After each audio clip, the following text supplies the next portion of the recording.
जे हा एक टर्निंग पॉइंट असेल किंवा जिओपॉलिटिक्समध्ये एक नवीन अध्याय 26-27 तारखेला ह्या युद्धाचा असा एक पीक पॉइंट येईल की जिथे आणि आपल्या इमोशनल प्रॉब्लेमसाठी अनएक्सपेक्टेड काही सोल्युशन्स मिळतील किंवा डीप इमोशनल युद्ध आणि राहू एकत्र येतात तेव्हा नक्कीच काहीतरी विधिलिखित कॉन्व्हर्सेशन होणं अपेक्षित आहे. योग्य लोक भेटतील, योग्य माहिती मिळेल, स्त्रिया धाडसाने नेतृत्व करताना दिसतील.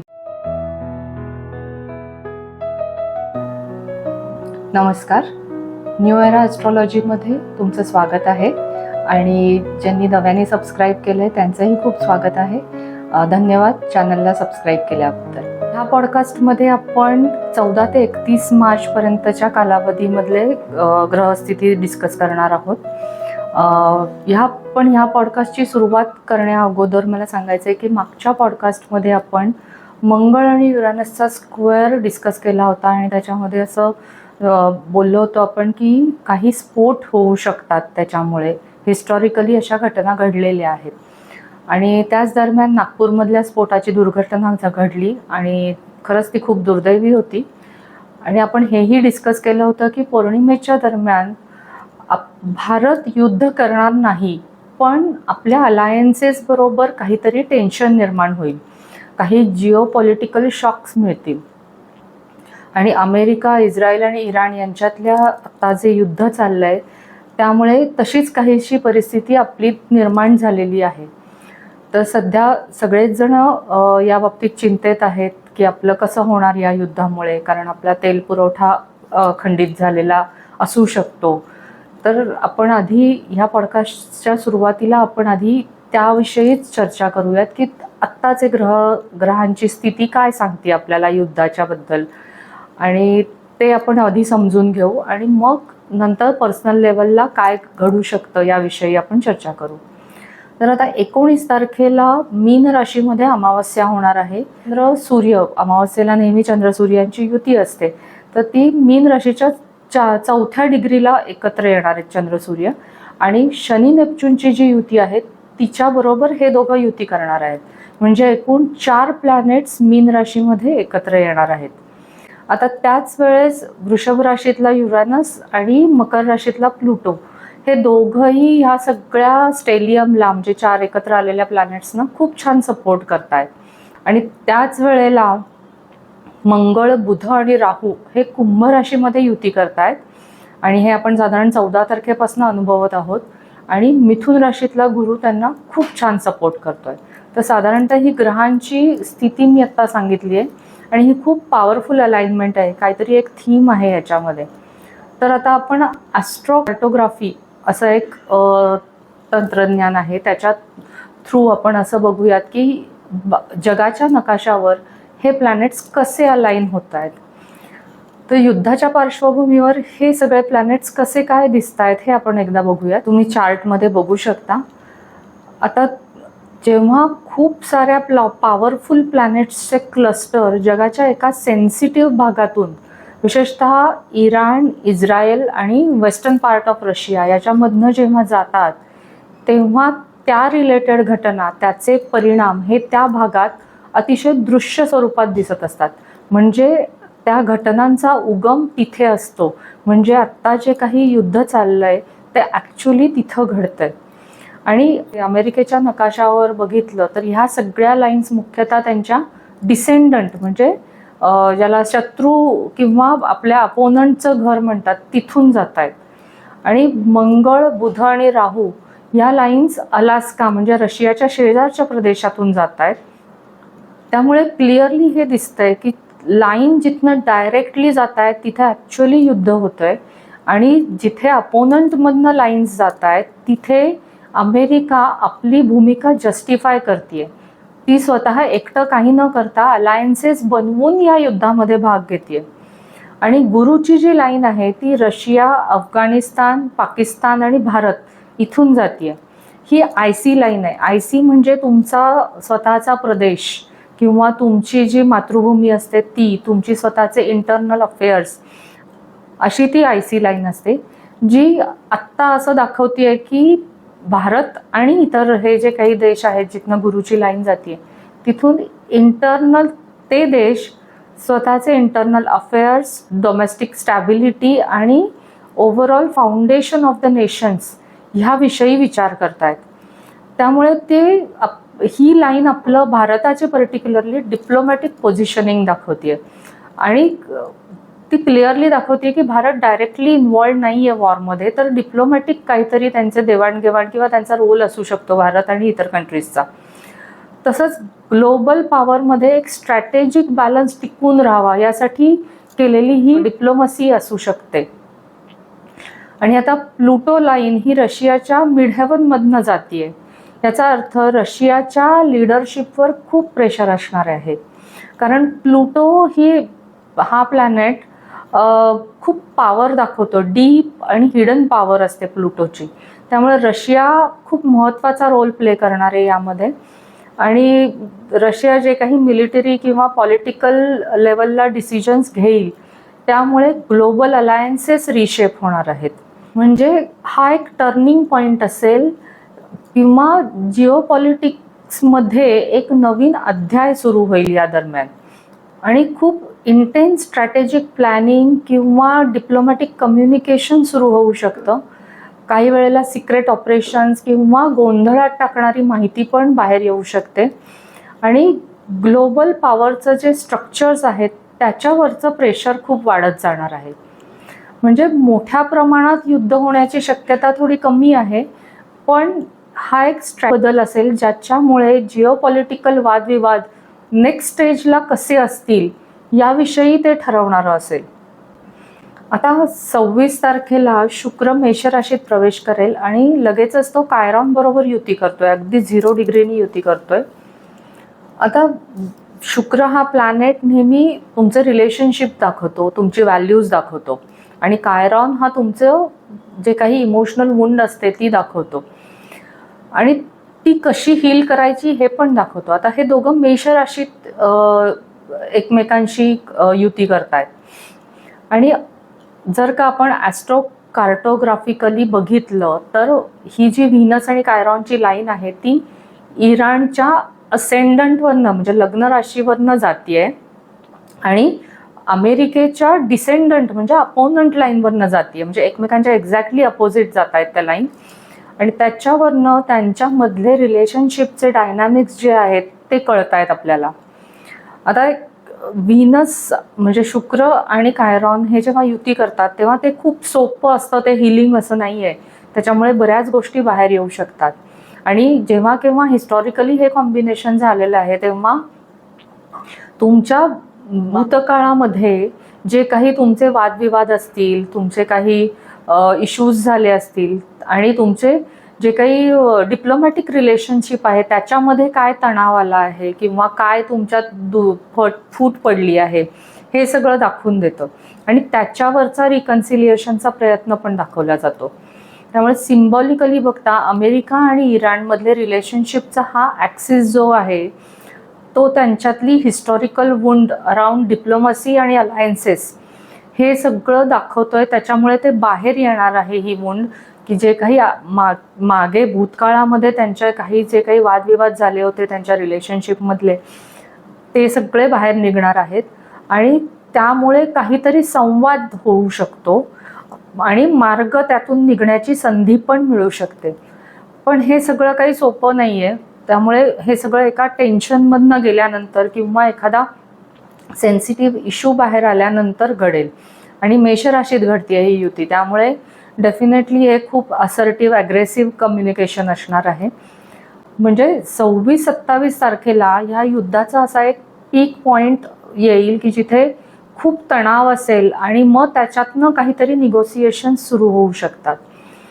तर ओव्हरऑल हे जे काही निगोसिएशन 26-27 तारखेला होणार आहेत ते सगळ्या जगाच्या दृष्टीने, मानवतेच्या दृष्टीने काहीतरी विचार करा असा दृष्टीने हे निगोसिएशन सुरू होतील.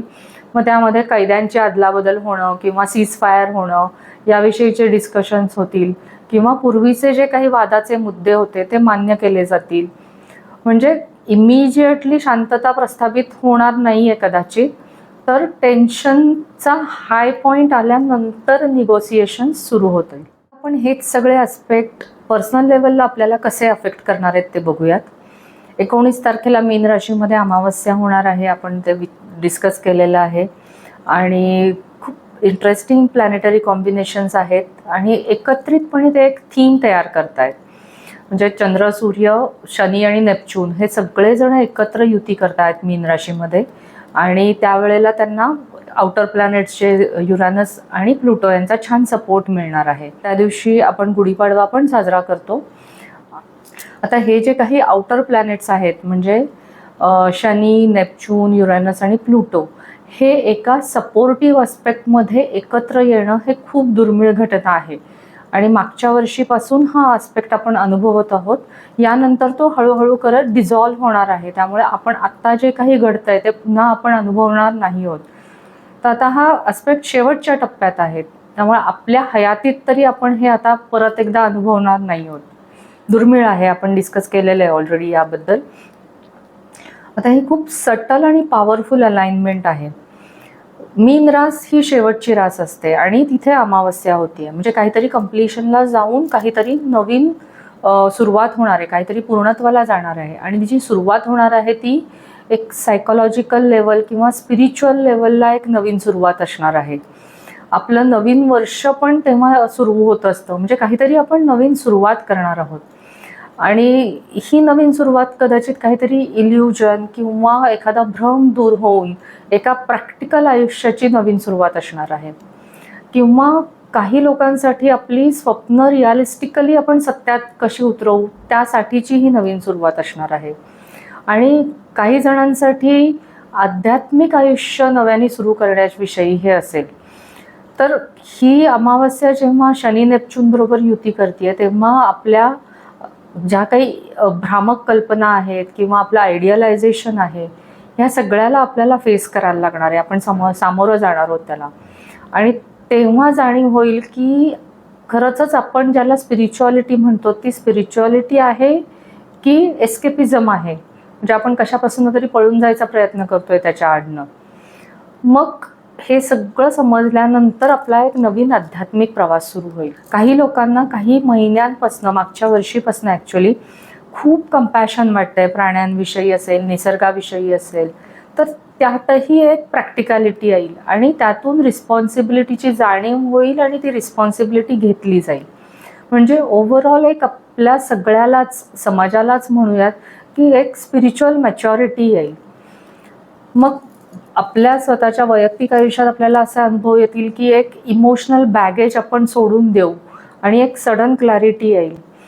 आणि आपल्या इमोशनल प्रॉब्लेमसाठी अनएक्सपेक्टेड काही सोल्युशन्स मिळतील किंवा डीप इमोशनल हिलिंग होईल. काही लोक आपली जुनी ओळख, आयडेंटिटी सोडून देऊन जे काही सबकॉन्शियस फिअर्स आहेत त्या सगळ्याला सामोरं जाऊन त्यांना एक नवीन मार्ग सापडेल आणि जास्त प्रामाणिकपणे जगण्याची सुरुवात होईल. त्याच्यातनंच आपण एका डीपर लाईफ पाथला म्हणजे आयुष्याला कमिट करू, त्याविषयी आपण खूप सिरियस होऊ. म्हणजे कदाचित जेव्हा आपण सरेंडर करू आपले फिलिंग्स, आपले जे काही हायर पॉवरला आपण मानतो त्याला आपण जेव्हा सरेंडर करू तेव्हा एक ट्रान्सफॉर्मेशन होणार आहे. आणि समाजाच्या स्तरावर काय होईल तर सायकोलॉजी, स्पिरिच्युअलिटी किंवा हिलिंग सायन्सेस याच्यामध्ये ब्रेकथ्रू मिळतील. काही संस्थांची सत्य बाहेर येतील, पर्टिक्युलरली स्पिरिच्युअल ऑर्गनायझेशन्सची. आणि एन्व्हायरमेंटविषयी किंवा इकॉनॉमिकल थिंकिंगविषयी बदल होतील समाजामध्ये. आणि खूप लोकांना किंवा ओव्हरऑल समाजाला ज्या काही डीप लेवलला दया, सहानुभूती, कंपॅशन जे काही वाटतंय आणि आपली एकत्रित काय जबाबदारी असू शकते याविषयी, ह्या सगळ्याची जाणीव खूप होईल. आता दुसरा आस्पेक्ट असा आहे की मंगळ, बुध आणि राहू यांची युती होतीये आणि गुरु त्यांना ट्राईन अस्पेक्ट करतोय. खूप चांगला सपोर्टिव्ह अस्पेक्ट आहे. आणि इथं बघितलं तर गुरु हा बुधाच्या राशीत आहे आणि गुरु आता 11 तारखेला मार्गी झालेला आहे. त्यामुळं खूप चांगलं झालं आहे या दृष्टीने. आणि दोन्हीही वायुतत्वाच्या राशी आहेत. म्हणजे गुरु जो आहे तो मिथुन राशीत आहे आणि ही युती आहे ती कुंभ राशीत घडते. त्यामुळे सपोर्टिव्ह आहे हे सगळं. आणि बुध आणि राहू खूप जास्त टाईटली एकमेकांबरोबर युती करतायत. म्हणजे जे काही अवेकनिंग होणार आहे या मीन राशीतल्या ग्रहांमुळे, आपण बघितलं की त्या अमावस्येला जे काही अवेकनिंग आपल्याला काही जाणीवा होणार आहेत, त्यावर हा आस्पेक्ट कदाचित इंटलेक्च्युअली समाजाच्या भल्यासाठी काहीतरी ठोस पावलं उचलण्यासाठी प्रेरित करणार आहे.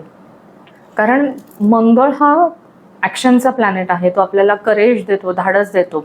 बुध हा वैचारिक आहे, कम्युनिकेशन, कनेक्शन, इन्फॉर्मेशनचा प्लॅनेट आहे. आणि राहू नेहमीच आपली पर्सनल आणि कलेक्टिव्ह अशी एकत्रित उत्क्रांतीची म्हणजे इव्होल्युशनची दिशा दाखवतो. आणि जेव्हा बुध आणि राहू एकत्र येतात तेव्हा नक्कीच काहीतरी विधिलिखित कॉन्व्हर्सेशन होणं अपेक्षित आहे. काहीतरी माहिती मिळेल, काही नवीन आयडियाज सुचतील ज्या एकत्रित सगळ्यांच्या प्रगतीसाठी असतील. आणि मंगळ या सगळ्यावर आपल्याला कृती करायला भाग पाडणार आहे. आणि गुरुचा जो काही सपोर्ट मिळतोय त्याच्यामुळे आपल्याला योग्य लोक भेटतील, योग्य माहिती मिळेल आणि ती योग्य लोक योग्य वेळेला भेटतील. म्हणजे गुरुचे एक प्रकारे ब्लेसिंग आहेत या सगळ्या ॲक्शन्सना. आता कुंभ राशीत हे सगळं घडतंय, त्यामुळे जे काही घडेल ते समाजासाठी, सगळ्यांच्या विकासासाठी असणार आहे. म्हणजे समाजाच्या लेवलला असं होईल की काही महत्त्वाच्या चर्चा घडून येतील, काही अनकन्व्हेन्शनल आयडिया, नव्याने काहीतरी गोष्टी इंट्रोड्यूस केल्या जातील, मांडल्या जातील. हे आपण समाजाच्या लेवलला डिस्कस करतोय आणि लोक त्यांची मतं मांडतील जेणेकरून समाज प्रगतीच्या दिशेने जाईल. म्हणजे आपण बघतोय की सध्या जे हवेचे प्रदूषण, आवाजाचं प्रदूषण किंवा त्याचा लोकांच्या तब्येतीवर होणारा दुष्परिणाम याविषयी न्यूजपेपरमधनं बऱ्यापैकी लिहिलं जात आहे, लोकही चर्चा करतात. इनफॅक्ट आपणही सफर होतोय. त्यामुळे ह्या सगळ्यावर लोक बोलतील, लोक त्यांची मतं मांडतील आणि त्या दृष्टीने काहीतरी करण्यासाठी एकत्र येतील. आणि कुंभरास असल्यामुळे technology, social reform, community network किंवा ओव्हरऑलच पुरोगामी विचार या सगळ्या थीम त्या दरम्यान असणार आहेत. लोक आउटडेटेड सिस्टीम्सना चॅलेंज करतील आणि त्यातूनच समाज प्रगतीच्या दिशेने पाऊल टाकेल. म्हणजे जे काही चुकीचं चाललं आहे, ज्या काही आतापर्यंत रेटत ज्या काही सिस्टीम्स चालू आहेत त्याला लोक चॅलेंज करणार आहेत. आणि गुरुचा सपोर्ट असल्यामुळे ज्या काही महत्त्वाच्या आयडियाज आहेत त्या वेगाने पसरणार आहेत. नवीन नॉलेज लोकांपर्यंत पोचणार आहे. टीचिंग, मीडिया, पॉडकास्ट या सगळ्याची ह्यामध्ये खूप महत्त्वाची भूमिका असणार आहे. आता तिसरा आस्पेक्ट आपण बघितला होता की 26 तारखेला शुक्र मेष राशीत जाईल आणि लगेचच तो कायरॉनबरोबर युती करेल. अगदी तंतोतंत युती करणार आहेत ते दोघं जण. आता शुक्र हा प्लॅनेट आपलं प्रेम, मूल्य, नात्यांमधला सुसंवाद आणि आपले फायनान्सेस दाखवतो. आणि कायरॉन हा प्लॅनेट आपल्याला इमोशनल गुण दाखवतो आणि ती हील कशी करायची ते पण दाखवून देतो. पण हे दोघं मेष राशीत युती करतायत. आता मेष रास ही आपली पर्सनॅलिटी, आयडेंटिटी, करेज, असर्शन ह्या सगळ्याची आहे. त्यामुळे नात्यांमधली इमोशनल गुण तर बाहेर येणारच आहे. आणि कदाचित त्यामुळे त्याच्यामध्ये एक फिअर ऑफ रिजेक्शन असेल, fear of not being good enough असेल. म्हणजे मी नाही आहे योग्य या सगळ्याला असं काहीतरी वाटत राहणे. किंवा फिअर ऑफ अबंडनमेंट म्हणजे कोणीतरी मला सोडून जाणारे व्यक्ती असं काहीतरी भीती असेल. थोडासा बिट्रेयल असेल.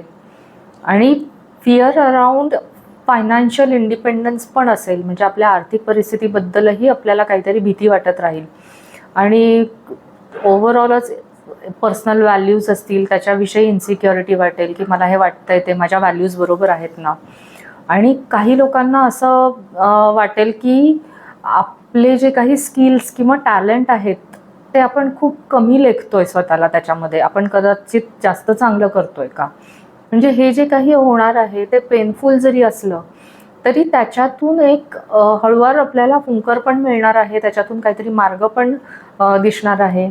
आणि त्यामध्ये आपण जसे आहोत तसेच नात्यांमध्ये स्वीकारलं जावं किंवा स्वतःच्या गरजा मोकळेपणाने सांगता येणं आणि त्या गरजा स्वीकारल्या जाणं, हे सगळ्या गोष्टींना आपल्याला कुठेतरी एक नवीन मार्ग सापडेल. सगळं हील होणार आहे याच्यामध्ये.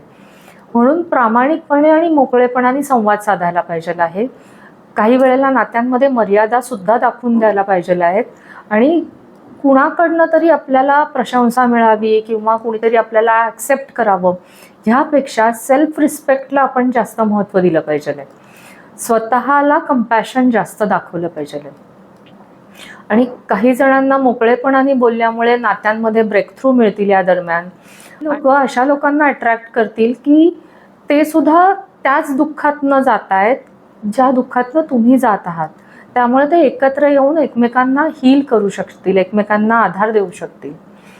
आता हेच समाजाच्या लेवलला किंवा देशाच्या लेवलला बघितलं तर समाजातली जी काही नात्यांची जडणघडण आहे आणि त्यामध्ये असलेलं जे काही सोशल वुंड आहे, इमोशनल किंवा सोशल वुंड आहे, म्हणजे फॉर एक्झाम्पल जेंडर इक्वॅलिटी असेल किंवा फायनान्शियल इक्वॅलिटी असेल, तर ते ह्या आस्पेक्टमुळे हायलाईट होणार आहे. किंवा असे घटक की ज्यांना समाजाच्या मुख्य प्रवाहात अजूनही समान वागणूक मिळत नाही, अशा लोकांचं दुःख समोर येईल कदाचित. आणि कदाचित ही फायनान्शियल सिस्टीमबद्दलची पण इक्वॅलिटी असू शकते. पण ही युती हे सगळं बाहेर अशासाठीच काढणार आहे की त्यामुळे त्याच्यावर काहीतरी मार्ग निघेल आणि समाजात काहीतरी रिफॉर्म होईल. आणि हे सगळे मेष राशीत होतं आहे. त्यामुळे मेसेज हाच आहे की माणुसकीला एक प्रकारे पुश मिळणार आहे, ज्यामुळे आपली अस्तित्वाची, आपल्या धाडसाची किंवा आपण जसे आहोत तसे ऑथेंटिकली एक्झिस्ट करण्याचं जे दुःख आहे ते हील करणारे हा आस्पेक्ट असणार. ही आपण अपडेट्स बघूयात. त्यात पहिलं म्हणजे गुरु 11 तारखेला मिथुन राशीमध्ये मार्गी झालेला आहे. त्यामुळे बऱ्याच गोष्टी मार्गी होणार आहेत. काही महत्त्वाचे कम्युनिकेशन, महत्त्वाचे कॉन्ट्रॅक्ट साईन करणं किंवा या सगळ्याला एक प्रकारे ब्लेसिंग्स मिळणार आहे. आणि बुध पण 21 मार्चला कुंभ राशीमध्ये मार्गी होणार आहे. त्यामुळे हे सगळंच ओव्हरऑल कम्युनिकेशन, नेटवर्किंग आणि कॉन्ट्रॅक्ट साईन करणे किंवा एखादा नवीन आयडिया इंट्रोड्यूस करणे, या सगळ्यासाठी हे सगळ्या गोष्टी खूप फायदेशीर ठरणार आहेत. आणि ओव्हरऑल असं बघितलं तर 21 मार्च नंतर मे महिन्यापर्यंत सगळे प्लॅनेट्स मार्गी असणार आहेत. त्यामुळे हा काळ फार सोपा वाटेल आपल्याला, कारण कुठलाच प्लॅनेट वक्री जाणार नाही आहे. त्यामुळे सगळी कामं सुरळीत होतील अशी आपण अपेक्षा करूयात. आणि 15 मार्चला सूर्य मीन राशीत प्रवेश करणार आहे. मीन राशी सायकोलॉजी, थेरपी, स्पिरिच्युअल हिलिंग आणि आर्ट याच्याशी स्ट्रॉंगली कनेक्टेड आहे. त्यामुळे कलेक्टिव्हली समाजाला असं, म्हणजे आपल्याला असं जाणवेल की ट्रॉमा आणि वेलबिंग याविषयी जास्त चर्चा होईल समाजामध्ये. एनर्जी हिलिंग किंवा मेडिटेशन किंवा योगाभ्यास याविषयी थोडा जास्त इंटरेस्ट निर्माण होईल. लोक जास्त सिरियसली घेतील त्या गोष्टी.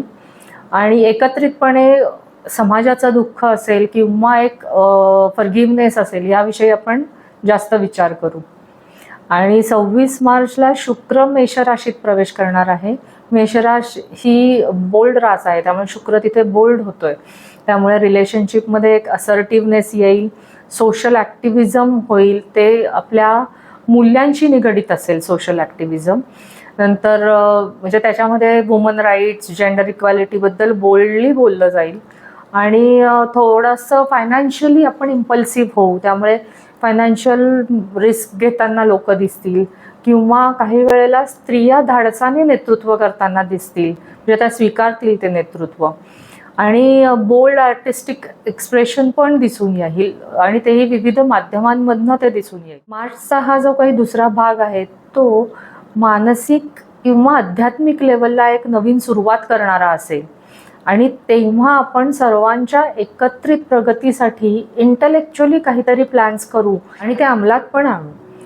जागतिक लेवलला पर्टिक्युलरली या युद्धाच्या पार्श्वभूमीवर अलायन्सेस किंवा जिओपॉलिटिक्समध्ये देखील एक नवीन अध्याय सुरू होईल. त्यानंतर पर्सनल लेवलला असू देत किंवा युद्धाच्या दृष्टीने असू देत, रिलेशनशिपमध्ये एक हिलिंगची सुरुवात होईल.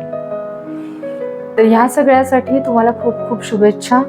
आणि अशी आशा करूयात की हे युद्ध लवकरच थांबेल आणि त्यातून काहीतरी एक मार्ग निघेल. Thank you so much.